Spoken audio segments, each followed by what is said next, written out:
Hi, good day, ma'am and sir. I am Fabelin, 29 years old. I am married but we separated. We have a child and she is 10 years old now. Since the day she was born, I am the one who is taking good care of her. I also do household work like cleaning, washing, gardening, ironing, and so on. For my educational background, I finished caregiving at Tilmark Academy School at Tapapan Mountain Province since 2019 and baking pastry in situ at Sagada Salt and Pepper Mountain Province 2024. Here in Philippines, I work as a babysitter for almost 1 year, and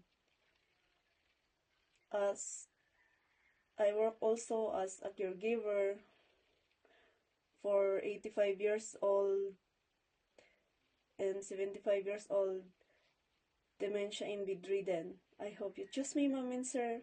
Have a good day and take care always.